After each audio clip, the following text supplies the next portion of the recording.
What's up guys, welcome back to the Spoiled Brat Films YouTube channel. If you're new here, my name is Nick Hernandez. I am the owner of Spoiled Brat Films, and if you like what you see today, please consider subscribing. We're going to do more videos like this in the future. Now the video you're about to watch was actually part of a larger video that I filmed last month. In that video, I spoke about all of the horror content that I consumed during the month of October.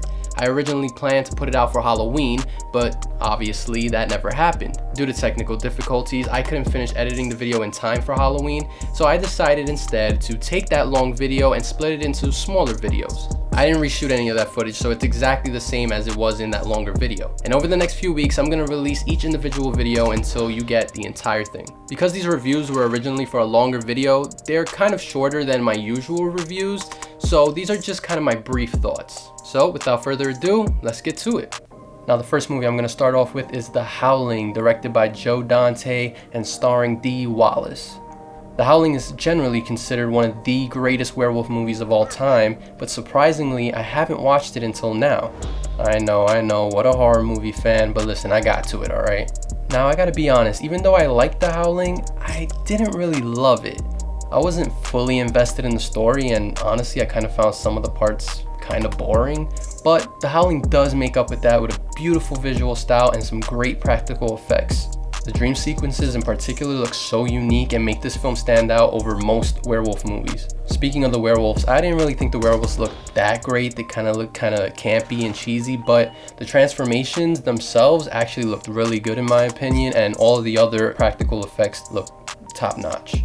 Now I'm gonna get into some spoiler territory, but if you've seen the movie, you know how it ends, and that final scene at the news station was really surprisingly effective to me. Moments before the scene, Dee Wallace's character got bitten by a werewolf, and she decided that she wanted to expose the secret society to the world by going on the news station and transforming into the werewolf live on TV in front of the world. She does just that, and then her friend shoots her as she's turning into the werewolf, and even though she's doing that in front of the entire world, most people didn't pay much mind to it. Some were like, oh wow, that's crazy. Then they show this person at a bar who's like, wow, these practical effects are really getting better and better. And maybe I'm just reaching here, but I feel like that's low-key a commentary on how we can be blind as a society to what's right in front of us. Maybe it's not that deep, but I really liked the ending. I thought it was really bleak and really sad and surprisingly effective. Overall, I like The Howling. It's one of the better werewolf films, but I wasn't totally blown away with it. That being said, I understand why it's such a classic, and if I had to rate it, I would give it about 3.5 stars.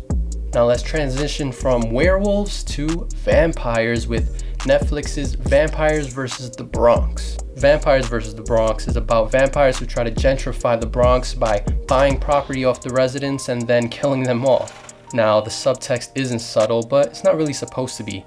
Vampires vs. the Bronx is a really cute, light-hearted horror comedy.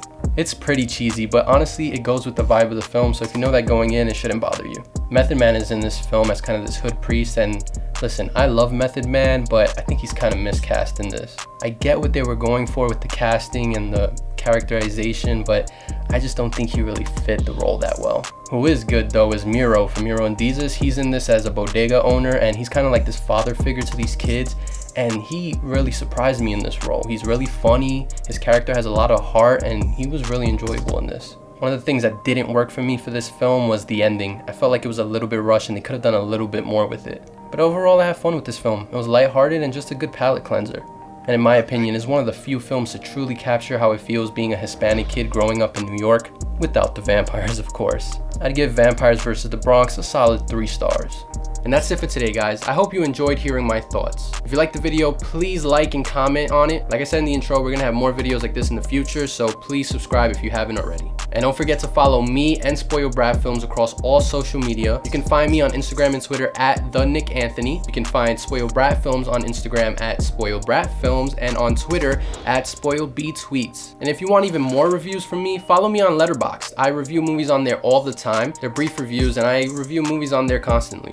Thank you guys, and until next time, I'm Nick Hernandez, and I'll see you later.